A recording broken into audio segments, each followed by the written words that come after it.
हस्तलिखित प्रश्न पत्र जो अभ्यर्थियों के मोबाइल पर आया है का मिलान मूल परीक्षार्थियों की प्रश्न पुस्तिका से मिलान किया गया। तो प्रश्न संख्या तो अलग अलग है, लेकिन प्रश्न सभी मैच कर रहे हैं। इस प्रकार सुनियोजित तरीके से प्रश्न लीक किया गया, जो कि अपराध की श्रेणी में आता है। 18 फरवरी 2024 को ये जो दर्ज किया गया है और 4:55 का समय, यानी पेपर वहां उस समय चल रहा था। यहाँ पे एक प्रश्न है, आपको दिखाई दे रहा है 9, 15, 18-87 के बीच कितने पद हैं। क्वेश्चन नंबर 19 उसमें दर्ज था, क्वेश्चन नंबर 21 उसमें दर्ज था। अब आप क्वेश्चन नंबर 21 पर आ जाइए। 9, 12, 15, 18 पर जो पद हैं, तो यहाँ पे इसका उत्तर हो गया 25। यूपी पुलिस कांस्टेबल भर्ती परीक्षा 17 और 18 फरवरी को हुई, और जब ये परीक्षा हुई, ये टोटल 4 पालियों में हुई, 2 दिन होते की परीक्षा हुई, सुबह और शाम। और परीक्षा के बाद ऐसे दावे किए गए, ऐसे आरोप लगे कि जो प्रश्न पत्र है वो लीक हो गया है। अब इस दावे के साथ हमारे साथ हैं अरुण कुमार जी, जो कि पेशे से शिक्षक हैं, और उनके पास भी एक मैसेज आया था, जिस मैसेज के बाद काफी सनसनी बढ़ी हुई है। वो मैसेज क्या है, दावा क्या है, वो सारी चीजें हम समझेंगे इस इंटरव्यू में। तो अरुण जी, सबसे पहले तो आपका स्वागत है ललन टॉप में। धन्यवाद सर। आपके पास क्या मैसेज आया था? सर मेरे पास, मैं एक पेशे से शिक्षक हूँ, तो मेरे पास काफ़ी छात्र हमारे साथ जुड़े होते हैं। तो मुझे एक छात्र ने मुझे भेजा था कि 18 फरवरी को सुबह 8:57 पर कि सर यूपी पुलिस कांस्टेबल में अभी जो परीक्षा चल रही है, यानी जो 10 से 12 होनी है, ये उसका प्रश्न पत्र है। तो उस प्रश्न पत्र के दावे के साथ मैंने अपने टेलीग्राम पर उसको डाला, और साथ ही मैंने यहाँ पे लिखा कि ये जो पेपर बताया जा रहा है UP police constable morning shift का है, जो एग्जाम अभी परीक्षा केंद्रों में चल रहा है।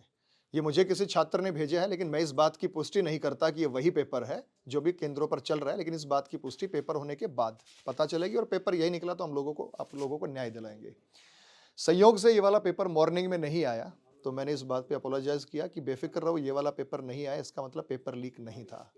लेकिन इससे भी मजेदार बात क्या है कि जो पेपर हम मॉर्निंग शिफ्ट का समझ के सुबह डाल चुके थे, ये पेपर हूबहू उसी दिन इवनिंग शिफ्ट में 3 से 5 में आ गया, जिसमें सारे के सारे यानी 150 के 150 क्वेश्चन हूबहू वहां पे मैच कर रहे थे।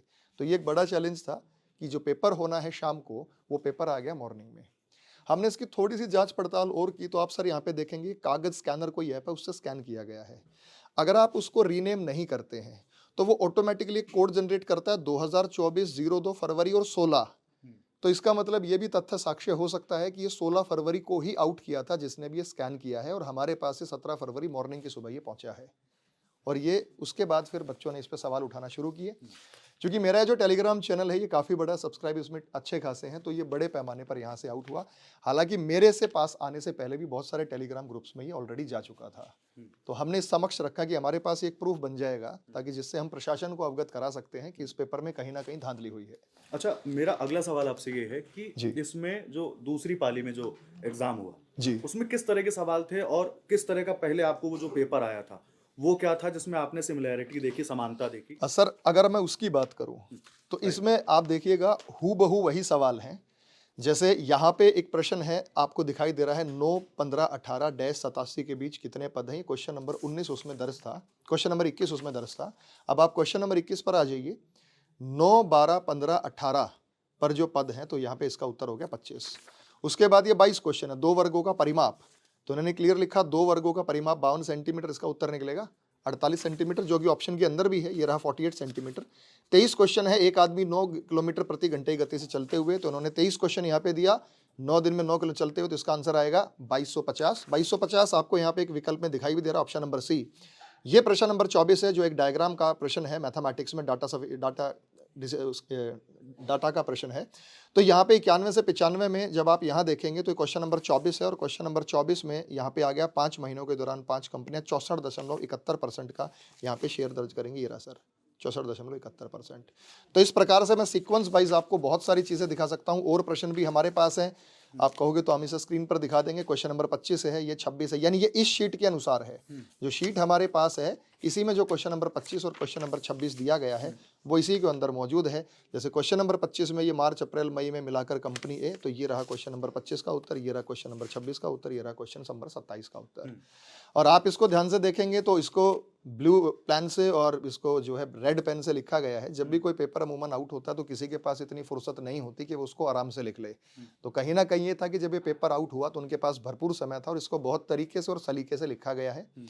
इसी प्रश्न की, इन्हीं क्वेश्चंस की एक और हैंडराइटिंग हमारे पास भी है, जो लगभग मेरे पास 2:47 पर आ गई थी, क्योंकि ये पेपर 3 से 5 की शिफ्ट में आया है। एक दावा और था जब हमारी आपसे बात हो रही थी जी हाँ। कि जो पेपर 17 को सुबह हुआ हाँ जी। वो भी लीक हुआ है, आपका कहना है? देखो, हम तो ये मान रहे हैं कि जब 17 का इवनिंग में लीक हुआ है और 18 का इवनिंग में बड़े पैमाने पर, 18 के लिए तो मैं प्रत्यक्ष उसके गवाह जो है मैं दे रहा हूँ, सबूत आपको दे रहा हूँ। लेकिन आप ये मान के चलिए कि जब एक ऑफलाइन एग्जाम था और 60 लाख बच्चों के लिए जो इन्होंने इसने आवेदन किया था और लगभग 50 लाख के करीब बच्चे यहाँ पे प्रस्तुत हुए थे एग्जाम देने के लिए, तो जब 2 शिफ्ट लीक हुई हैं, तो मॉर्निंग की शीट में भी इस बात को नकारा नहीं जा सकता कि मॉर्निंग की जो शिफ्ट है वो लीक नहीं हुई होगी। हमारे पास बहुत सारे बच्चों ने साक्ष्य भेजे, क्योंकि मैं एक जिम्मेदार व्यक्ति हूं और कोई भी बात किसी के दावे के कारण मैं यहाँ पे नहीं कर सकता। लेकिन जो मेरा दावा था वो यही था कि मेरे पास जो 18 की शिफ्ट का था, और मैं ये तय करने वाला भी कोई नहीं होता कि ये एग्जाम आउट हुआ है नहीं हुआ। जांच एजेंसी है, इसकी जांच करे, हम तो उनकी मदद कर सकते हैं, हम उनको साक्ष्य दे सकते हैं। ये हजारों लाखों बच्चों के भविष्य का सवाल है, जो हमसे उम्मीद लगाए बैठे हैं, ललन टॉप से उम्मीद लगाए बैठे हैं। वो चाहते हैं कि आप लोगों के माध्यम से जब ये सच सामने आएगा तो जरूर उनको न्याय मिलेगा, और हम भी इसी मुहिम में लगे हुए हैं। क्योंकि सबसे बड़ी बात तो इस बार लोगों को विश्वास ही नहीं था कि जिस प्रकार का मॉडल सरकार का है और वो बहुत सख्त तरीके से प्रशासन को चलाती है, हमें भी उम्मीद नहीं थी कि पेपर आउट हो जाएगा। इसलिए मेरी यूट्यूब पे आप वीडियो देखेंगे, उस समय मैंने बोला भी था कि भाई ये जो पेपर है बिल्कुल ईमानदार तरीके से भर्ती परीक्षा होगी, क्योंकि इस बार योगी जी का मॉडल यहाँ पे लागू और इसमें कोई धांधली नहीं होगी। और इन सब के बीच एक सवाल और खड़ा होता है जी हाँ। कि कृष्णनगर में अभी एक एफआईआर हुई है, उस हाँ जी। एफआईआर में क्या चीजें हैं? आपने वो चीज मैं कृष्णानगर की जो एफआईआर है मैं ये साथ में लेकर आया हूँ। ये एफआईआर है कृष्णानगर, और जिला कमिश्नरेट आपको दिखेंगे लखनऊ में है, 0069 इसका नंबर है। 18 फरवरी 2024 को ये जो दर्ज किया गया है और 4:55 का समय, यानी पेपर वहां उस समय चल रहा था। इसमें इन्होंने एफआईआर में स्पष्ट रूप से ये बात दी गई है, जो वहां पे मौजूद थे इन्विजिलेटर, उन्होंने ये एफआईआर दी है, वही इसमें गवाह बने हैं। हस्तलिखित प्रश्न पत्र जो अभ्यर्थियों के मोबाइल पर आया है का मिलान मूल परीक्षार्थियों की प्रश्न पुस्तिका से मिलान किया गया, तो प्रश्न संख्या तो अलग अलग है लेकिन प्रश्न सभी मैच कर रहे हैं। इस प्रकार सुनियोजित तरीके से प्रश्न लीक किया गया, जो कि अपराध की श्रेणी में आता है। तो ये बात जब क्लियर है कि ये बात एफआईआर में लिख दी गई है कि भाई ये पेपर आउट हो चुका था, तो इसमें मुझे नहीं लगता कोई संशय यहाँ पर रहा होगा, क्योंकि इस पर एफआईआर भी दर्ज हो चुकी है। साथ साथ इससे पहले भी यूपी सरकार ने एक्शन लिया था, पुलिस ने एक्शन लिया था और लगभग 144 व्यक्तियों को गिरफ्तार भी किया था जो पेपर आउट की उसमें शामिल थे। एक आखिरी सवाल कह सकते हैं इसे हम, कि जब आपके पास टेलीग्राम पर मैसेज आया, जी हाँ। उसके बाद आपने क्या किया? जैसे मेरे पास सर जो मैसेज आया था वो व्हाट्सएप के माध्यम से एक स्टूडेंट ने भेजा था, वही कॉपी मैंने थोड़ी देर बाद अपने टेलीग्राम पर भी पोस्ट की और मैंने कहा कि मैं इसकी पुष्टि नहीं करता, हम इसका दावा तभी करेंगे जब ये पेपर हूबहू मिलेगा, जो कि इवनिंग शिफ्ट में ही आया था। इवनिंग शिफ्ट में एक और कॉपी मैंने अपने फेसबुक पेज पर भी डाली थी, जिसके साक्ष्य मैंने यहाँ पे रख दिए हैं। तो इसका मतलब ये है कि ये पुख्ता है कि उस दिन वो पेपर था वो आउट था। 17 की शिफ्ट का अगर आप मुझसे साक्ष्य मांगेंगे तो ये मुझे किसी बच्चे ने भी भेजा था 17 की शिफ्ट के लिए, लेकिन हम ये सिर्फ दावा कर सकते हैं और वो दावा यही है कि उस बच्चे ने हमें शनिवार को ये पेपर, वो अपना वीडियो दिखा रहा है क्योंकि शनिवार अगला आया नहीं भी है, पिछले ही है, और लिखा हुआ है फॉरवर्डेड मैनी टाइम्स, और ये 1:42 पर है, जबकि परीक्षा 3 से 5 के समय में होनी थी। तो ये उसका साक्ष्य हो सकता है। और कुछ हमने दिखाए थे कि पेपर पे सील वगैरह नहीं मिली है, तो बच्चों का ये भी था कि सर पेपर से सील गायब थी। वो हो सकता है एक मैन्युफैक्चरिंग डिफेक्ट हो, क्योंकि बड़े पैमाने पर प्रश्न पत्र छपे थे, लेकिन वो सील गायब होना भी कहीं ना कहीं प्रशासन की लापरवाही दिखाता है। जी।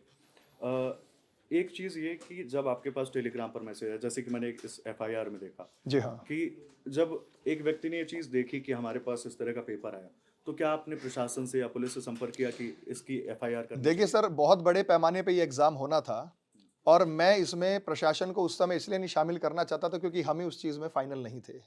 जब मैंने ये पेपर डाल दिया और वो पेपर मॉर्निंग से मैच नहीं हुआ, तो मैंने उस बात को कहा कि बेफिक्र रहो, पेपर आउट नहीं हुआ और बेस्ट ऑफ लक आपको शाम की शिफ्ट के लिए। लेकिन जब वो शाम की शिफ्ट में आया है तब ये बात हमारे पास कंफर्म हो गई है। कल बोर्ड ने हमसे आवेदन मांगे थे कि अगर आपको लगता है पेपर आउट हुआ है तो आप हमें इस मेल आईडी पर हमें प्रूफ भेज दीजिए। तो सबसे पहले हम प्रूफ बोर्ड को भेजने के बाद ही आप लोगों के पास आए हैं, तो वो हम मेल कर चुके हैं। तो इस तरह से सारी जानकारी आपने दी, और इस पूरे मामले को लेकर ललन टॉप लगातार कवरेज कर रहा है, जो भी इसके मुख्य महत्वपूर्ण बिंदु हैं उनको आप तक ला रहा है। आपका इस पूरे मामले पर क्या कहना है, हमें कमेंट सेक्शन में जरूर बताएं और देखते रहिए दिल। एक बात सर मैं और यहाँ पे जोड़ना चाहूँगा कि बहुत सारे बच्चे हैं जो कमेंट्स के माध्यम से आप देखेंगे यूट्यूब की वीडियोस पर भी उनकी एक ही मांग है कि ये जो परीक्षा है चारों शिफ्ट में ये जो है रद्द की जाए और इसका री एग्जाम कराया जाए। जी। अगर प्रशासन इस पे ये कहता है कि केवल एक शिफ्ट के साक्ष्य हैं तो हम उसी को रद्द करेंगे, तो बच्चे उस पर सहमत नहीं हैं। अभी भी आज शायद आपने वीडियो देखा होगा कि बहुत सारे बच्चे लखनऊ में इको पार्क में एकत्रित हुए हैं इसी बात के लिए। तो हम तो बार बार उनसे यही अपील करेंगे और आपके चैनल के माध्यम से भी अपील करेंगे कि बच्चों अगर आप लखनऊ में मौजूद हैं तो आपको किसी भी प्रकार की अराजकता नहीं फैलानी है। बहुत ध्यानपूर्वक और शांतिपूर्वक तरीके से आपको बैठना है, क्योंकि उस भीड़ के अंदर कुछ अराजक तत्व भी हो सकते हैं जो आपके आंदोलन को भंग करने का प्रयत्न करेंगे और इससे आपका भविष्य खतरे में पड़ेगा। तो ये मान के चलिएगा कि हम जहां तक हमारे पास संभव है, हम मीडिया के माध्यम से इन चीज़ों को, इन तथ्यों को उजागर कर रहे हैं ताकि आपके भविष्य के साथ कोई खिलवाड़ ना हो जाए। लेकिन इस बात का आप भी ध्यान रखिएगा कि बिल्कुल शांतिपूर्वक तरीके से अपने आप जो इको पार्क में बैठे हैं तो उस आंदोलन को आगे बढ़ाइए। जय हिंद। बहुत बहुत शुक्रिया अरुण जी। ये सारे अपडेट्स आप तक पहुंच रहे हैं और आपका इस पूरे मामले पर क्या कहना है, फिर से मैं कह रहा हूँ कि कमेंट सेक्शन में जरूर बताइए। शुक्रिया।